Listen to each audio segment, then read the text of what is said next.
How to Make Friends as a Neurodivergent Adult by me, a non-normie who was able to successfully make real friends. And if you're neurodivergent, if you know, you know, we kind of treat friendship differently from the normies. How important that is, I'm very strict on my qualifiers of friendship, particularly that's my flavor of neurodivergence. Anyway, those are my creds. I guess I wish I could prove it to you, but my friends aren't comfortable being in the public eye. Anyway, how to make friends as a neurodivergent adult. It's actually really easy, asterisk, if you don't have crippling social anxiety, I guess. But I will say, I've struggled with social anxiety most of my adult life. But the more I can make a different video about that. But the more that I expose myself to the scary thing of doing things just completely alone, the more confident I got and felt because actually it turned out to be totally fine. It also helps living in a metropolitan area. Uh, so I live near DC. So um, living in a bigger, more populated area, I can be more free because if I don't like them, I don't have to see them ever again. Anyway, the steps are very simple. Step one, pick a hobby that you want to start doing a social version of. I say this because if you're neurodivergent, especially if you have ADHD like me, you probably have a lot of different hobbies. And some of them you probably prefer doing alone. Like watching movies, I don't want to do that with randos. Not really. And whereas other things like dancing, I started doing social dancing, and that's already a social version of a hobby. I've mostly been doing solo dancing like hip hop on my own now, but it was a great way to meet people. I made one of my really good friends through there. I made more than one friend through there, but one of my really good friends, um, like I consider like family through that hobby. And And of course, like I said, you don't want every hobby to be taken over by being social, especially if you're introverted like me or just need that alone time. So that's why I said pick a hobby. And if you don't have any hobbies, that's a different tutorial. You need to figure out what your hobbies are. But if you're not normie like me, you definitely have hobbies. Like let's be real. Okay. And number two is really simple. Show up consistently. It sounds so easy, but it's not, and you just got to keep showing up and then basically show up so consistently to the point that it would be weird if you didn't start talking to people that you keep seeing there and that are also showing up, who are also showing up consistently. Like get to that point, then that means you've actually reached that threshold point of okay, now I gotta talk to them. It's weird. No matter how socially anxious you are, it's gonna be even more anxiety inducing not to talk to them. Get to that point. Okay? So once you've reached that milestone, talk to them. And if you're neurodivergent like me and your pattern recognition of people is pretty good and you don't want to be friends with assholes, then you gotta vet them, right? Like do their vibes match your vibes? And maybe they're not an asshole, but not everyone is going to be someone who's a good friend candidate. You know, we're all like, there's 8 billion of us out here, right? So vet them. And then once you're like, okay, I like this person's vibe and energy, like naturally when you're talking to them, if it flows, there's something's going to come up where like, oh, they're interested in something or doing more of the thing that you're doing together. Like say you take a tennis class and then you vibe and they're like, oh, we should practice sometime. Like that sounds cool. So get their contact, whatever y'all do. I don't know, Instagram, WhatsApp, Signal, I phone number, whatever, and actually invite them to do something outside of the event that you met up based on that connector.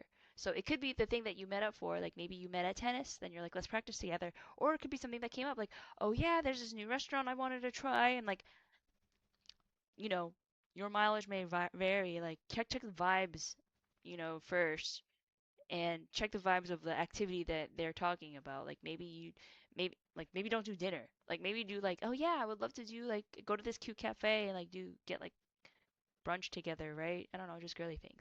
And do that and you have to invite them. And then once they pass that friend date test, then just keep inviting them to future events.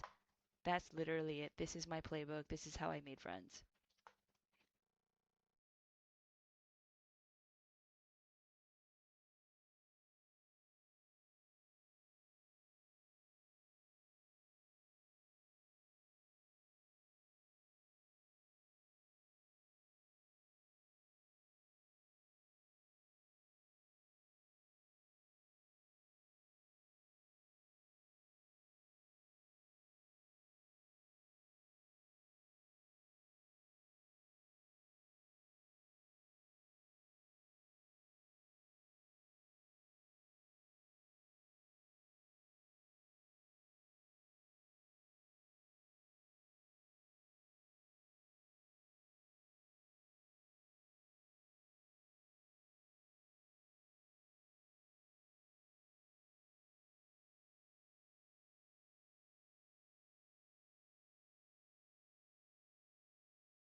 Making friends the normie way is not gonna work because you only have like what, one thing in common or two things in common that you are in. It's not even a narrow age range. So let's say you go to a meetup, like for people in their 20s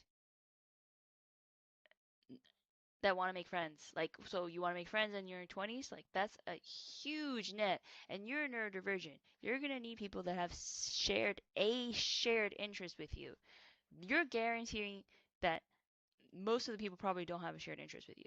If you go to a niche one, you're guaranteeing that they have a shared interest with you.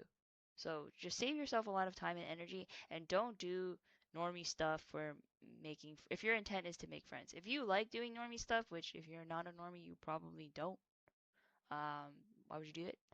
I guess I'm not judging you, I'm just confused. But anyway, so the more niche that it is, the better. So if you like crafting circles that turn into drum circles in the park, like you're gonna find your people if you go to a meetup for that or class for that. All right. And ideally a place there is the last one is room for conversation. So if it's like extremely rigid, it's overly structured, I don't know, maybe it's a work thing, I don't know, then it's gonna be a lot harder. But if it's naturally kind of built in, like I feel like sports and language is a good one where like you're going to be talking to each other or like playing with each other. So ideas for niche hobby groups from my non-normie neurodivergent folks.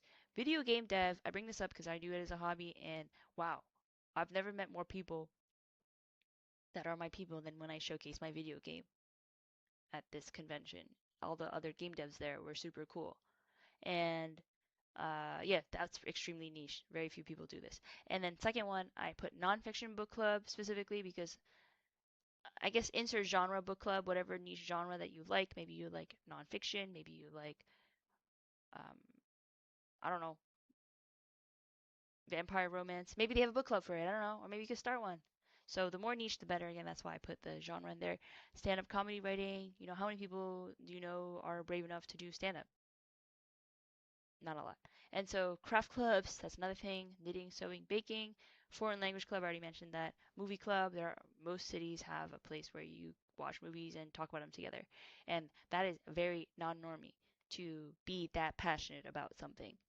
Normies just watch movies and they're, like they don't even really watch it and they don't even really talk about it. So those are just some ideas I just threw out there. Resources.